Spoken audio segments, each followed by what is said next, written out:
Olá, pessoal, sejam bem-vindos. Eu sou o Luan, coordenador da engenharia da Labormesp, e hoje eu estou recebendo aqui o doutor Alexandre. Tudo bem, doutor? Tudo bom?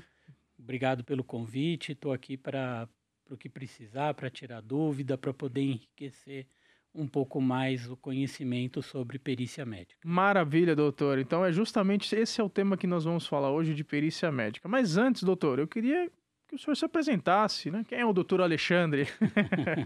O doutor Alexandre é médico, ele é formado em medicina, né? Depois da faculdade de medicina, eu fiz uma especialidade que foi clínica médica. Depois da especialidade de clínica médica, eu fiz ainda outra especialidade que foi terapia intensiva. Depois da terapia intensiva, eu fiz mais uma especialidade que foi nefrologia, né? E onde eu atuo hoje em uma parte do tempo. E depois eu fiz mais uma especialidade que foi em perícia médica, né? Muito O bom. curso de perícia médica eu fiz lá na Escola Paulista de Medicina, que era um conjunto com a Escola Paulista de Magistratura. Muito bom, muito bom. Então, o doutor está começando agora na área, né? Um ano de experiência, né, doutor? Não, já tenho um tempinho na área já. Que Já tenho na maravilha. área de perícia médica pelo menos uns 15 anos. Bacana, bacana. Doutor, como é que funciona essa questão da perícia médica? Então vamos lá, para as pessoas que estão nos acompanhando, né? Muitas das pessoas não têm esse conhecimento do para que serve, de onde vem, se é uma solicitação judicial, se não é. Então eu gostaria que o senhor explicasse um pouquinho para a gente sobre esse universo. Perfeito. A perícia médica, seria um braço da medicina do trabalho. Seria uma continuidade da medicina do trabalho num intuito de proteger o trabalhador se ele teve algum tipo de lesão. A perícia médica é diferente da medicina do trabalho, que atua observando as regulamentações que existem para que um trabalhador não se lesione durante o seu trabalho, né? Quando ocorre de um trabalhador ele se lesionar no trabalho, né, aí entra a perícia médica, no qual esse perito médico ele vai ver se essa lesão que ocorreu está relacionada ao trabalho ou não, se ela possui um nexo de causalidade com o trabalho. Então, assim, uma pessoa que se lesionou no trabalho, desculpa, ela procura a justiça porque ela vai pedir um dano material por ela ter se lesionado no trabalho. Então ela abre um processo, o juiz determina a realização de perícia médica, por quê? Porque o juiz ele é incompetente para poder julgar se aquela lesão, aquela doença que a pessoa alega que contraiu com o trabalho está relacionada ou não ao trabalho. Bacana, bacana. E aí a empresa, uma vez notificada sobre essa perícia médica, ela tem como também ter o perito dela para poder fazer uma defesa, além do advogado? Perfeito. A perícia ela funciona da seguinte maneira: vamos partir do ponto que já aconteceu o início do processo, o trabalhador procurou um advogado dele, entrou com um processo, o juiz já determinou que seja feita a perícia médica para avaliar se existe esse nexo de causalidade. Então, o juiz vai nomear um perito judicial, um perito da confiança do juízo, que vai marcar essa perícia. Essa perícia, ela só poderá ser acompanhada por profissionais médicos. Então, as partes, tanto a parte autora, que seria a pessoa que está procurando a justiça para tentar relacionar essa doença ao labor, ao trabalho, né? Quanto a reclamada, que é a empresa que foi acionada, dizendo que essa pessoa se machucou, se lesionou na empresa. Tanto a parte autora quanto a parte ré, os dois podem se fazer representados por um profissional médico, né? Então, assim, o ideal para uma perícia médica é que ela seria composta de um perito judicial, um perito do autor e um perito da reclamada. Então, até 3 peritos é totalmente normal e plausível que ocorra numa perícia médica. Esse perito que é contratado tanto pelo autor como pela empresa, a reclamada, esse perito é chamado de perito técnico assistente. Entendi. E aí durante todo esse trabalho, doutor, qual é o levantamento aí no caso do perito, vamos colocar assim, o perito da empresa, né? O perito que faz ali a defesa da empresa, né? Quais são os critérios técnicos, assim? É investigado, por exemplo, o PCMSO? É investigado os exames médicos dessas pessoas? Como que funciona esse processo de levantamento de Bom, evidências, né? todo o processo ele é feito pela análise de várias partes, né? Ele é feito uma análise das documentações acostadas ao processo, né? E aí vai entrar todas as PCMSOs, as ASOs, tudo que o trabalhador tiver, por exemplo, atestado médico, afastamento, laudo do INSS, exames que ele tenha feito de imagem, tudo isso é acostado ao processo. E todas as partes, tanto o perito judicial quanto o perito assistente da reclamada, quanto o perito assistente do autor, têm acesso a isso. Essa é uma parte, a avaliação da documentação. A outra parte é feita com a avaliação médica, lá no consultório do perito judicial, que é ele quem marca a perícia. Então, é feito uma parte de avaliação de documentação, que está no processo, e uma parte médica. Com isso, os médicos eles têm já um embasamento para poder fazer um laudo e dizer se essa doença possui nexo de causalidade ou não possui nexo de causalidade. Uhum, não, legal. Então, para vocês saberem como é que funciona essa questão do nexo causal, né? Se você tem um determinado fator de risco na sua empresa e esse colaborador adoece, ele pode entrar com um recurso, com uma ação, né? Informando que, em decorrência da exposição àquele fator de risco, ele contraiu uma doença, né? Vamos dar um exemplo. Por exemplo, você tem um trabalhador que ele está ali fazendo um movimento repetitivo e ele contrai uma DORT ou uma LER, né? Então, diante dessa evidência, ele entra com um processo, né, contra a empresa, dizendo que adquiriu aquela doença, então entra todo esse processo do acompanhamento da perícia, né, e tudo mais. Doutor, esse é o aspecto técnico em relação aos riscos, isso também é avaliado? Ou a gente, no caso da perícia médica, já entra um aspecto mais técnico no sentido médico da coisa? Então, Não, não, avaliar é ali avaliado a parte técnica se através de da parte fato há documental e tudo mais. exposição, se não O há, perito né? judicial, né, é ele quem conduz a perícia. Então, ele, ele faz avaliação de documentos, ele faz avaliação clínica e ele pode requerer ou não uma vistoria à empresa para ver como era a condição de trabalho que essa pessoa tinha. Você falou em exemplo, eu vou te dar um exemplo. Eu já fui perito judicial durante um bom tempo e uma vez eu fui numa empresa que o trabalhador acionou a empresa porque ele tinha que fazer uns lingotes de alumínio e eram uns lingotes pesados e a máquina ficava a cerca de 1,80 m, 2 metros, no qual terminava, era uma talha elétrica e ele tinha que pegar o lingote, né, tirar o lingote da máquina e abaixar e colocar o lingote no chão. Cada lingote ali pesava cerca de uns 20 e poucos quilos, né? E a empresa produzia, eu não vou lembrar, isso já tem um bom tempo, mas produzia uma certa quantidade de lingotes por dia, algo em torno de 400, 500 lingotes. E você tem um movimento que ele pode predispor lesão. Então, assim, toda vez que você levanta o braço acima do ombro, você pode predispor uma lesão de ombro. Só que aí você precisa fazer esse movimento repetitivo mais de 1000 vezes por dia, né?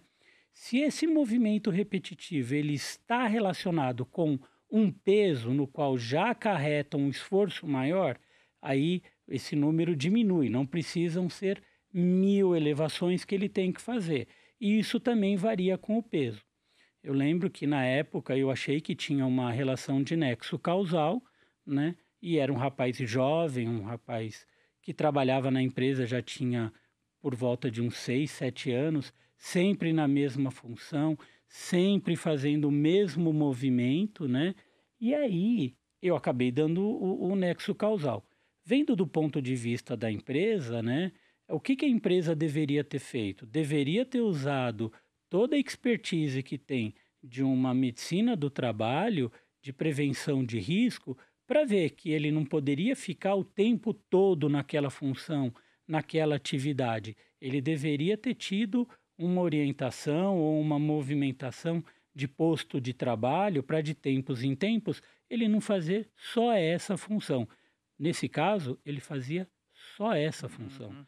Ele chegava lá no horário dele de manhã e ficava até o final do dia fazendo única e Mesma exclusivamente coisa. esse movimento. Entendi. Então, nesse caso, não tem como, né, um perito judicial não dar um nexo de causalidade, né? Como que fica a parte ética da coisa? Porque assim foi contratado um perito, né, um assistente técnico para defender a empresa. Como que fica nesse caso o papel desse perito na empresa? O perito não é pago para mentir, ele foi contratado para ver se o que o autor, o que a pessoa lesionada está pedindo realmente é justo e correto, né? E se for justo e correto, tanto o perito assistente da reclamada quanto do autor tem que emitir a opinião dele, tem que colocar lá se isso realmente possui um nexo de causalidade. Bacana, tem um critério técnico Tem a um ser critério técnico. observado, De né? outra maneira, o papel do assistente técnico, também usando um outro caso, foi assim: era um rapaz que trabalhava numa empresa e ele tinha que simplesmente abrir e fechar o portão da empresa. Era um portão grande, um portão de correr, e onde passavam caminhões, né? E aí o rapaz pegou e passou o portão em cima do pé dele e teve uma lesão no dedão. Ele perdeu o dedão, passou o portão em cima do pé dele, né? Alguém tem dúvida que houve um acidente do trabalho? Não tem dúvida que aí Não. houve um acidente do trabalho. Ponto. Então, com isso a gente já pode dizer que esse autor, se entrar na justiça contra essa empresa, ele vai ganhar uma reparação pelo dano material que ele sofreu? Não sei, não sei. Isso tem que ser analisado. Nesse caso que eu falei, o autor, ele recebia bota de segurança para trabalhar com biqueira de aço. Ele estava de sandália havaiana no dia, Hum. né? Então, o movimento dele abrir um portão e fechar um portão pesado como era só dele, tinha mais gente. Eram duas pessoas que faziam essa movimentação do portão, né? Na hora ele estava sozinho. Então tem várias nuances durante a perícia que a gente às vezes olha e fala, não, isso daqui tem nexo de causalidade.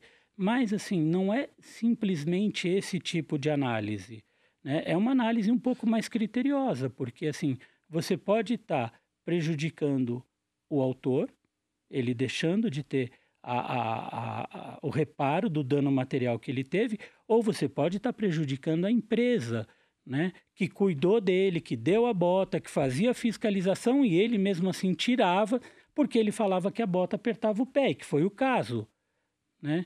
Então, assim, não é simplesmente, porque se a gente pegar desde o comecinho e falar, estava trabalhando, passou o portão em cima do pé e arrancou o dedo. Eu não tenho dúvida que, sem analisar, houve um nexo de causalidade. Houve a lesão, houve o dano material e ele estava durante o período de trabalho. Mas não é assim que a gente faz. É Sim. feito toda uma análise técnica, usando prova documental, no qual a gente veria no processo se ele recebia a bota, se ele tinha fiscalização, se a bota era trocada de tempo em tempo, como que é esse ato dele empurrar o portão e puxar o portão para fechar o portão. Então, foi feita essa análise de documento. A empresa fornecia a bota, a empresa fazia fiscalização, né? Depois faz o exame físico. No exame físico você olha lá e vê e fala, realmente, ele não tem o dedão. Aí você vai juntar tudo, vai pegar um pouquinho de cada coisa e vai acabar fazendo o laudo. Não sei se eu fui claro com relação a isso Foi do atestado. claríssimo. Agora, doutor, mais uma pergunta. Quando a gente fala em reparação financeira, né? Em média, quanto custa aí para a empresa uma reparação dessa? Uma média. Ó, Pode variar, né? varia muito. Essa não é uma área que o perito médico se envolve. Uhum. O perito médico ele dá um laudo dizendo houve um nexo de causalidade e explica o motivo do nexo de causalidade, né? E ou não teve um nexo de causalidade e explica por que que não houve nexo de causalidade. Mas essa é uma parte complicada porque é difícil você valorar o- a perda de um órgão ou de uma determinada parte do corpo. Ou não precisa ter perda. Vamos supor uma pessoa que trabalha carregando peso, acaba fazendo uma hérnia e ele vai ter uma certa dificuldade no dia a dia dele, né? Se usa a tabela da SUSEP, que é usada como referência, mas não é a tabela quem diz isso, né? Se usa a tabela da SUSEP. E aí como que isso é feito? Vamos supor, essa pessoa tem 30 anos de idade, né? Ela começou a trabalhar na empresa com 20, tem 30. Foram 10 anos de trabalho, ele vai se aposentar com 35 anos trabalhado, ele tem mais 25 anos de trabalho. Então é feito o cálculo assim. Bom, ele tem mais 25 anos de trabalho, ele tem uma doença que não pode mais trabalhar, né? Então você pega esse 25 anos, multiplica pelo salário dele, coloca mais 25 décimos terceiros, mais 25 salários de férias e você vai fazendo uma Entendi. soma. É um valor É um valor. vultuoso, vultuoso, né? Fora que pode entrar danos morais ou outras O coisas, dano né? moral no Brasil, ele não pode, por lei, ele não estabelece enriquecimento, né? Porque Uhum. assim, nós estamos falando de alguém que ganhava R$ 3.000 por mês.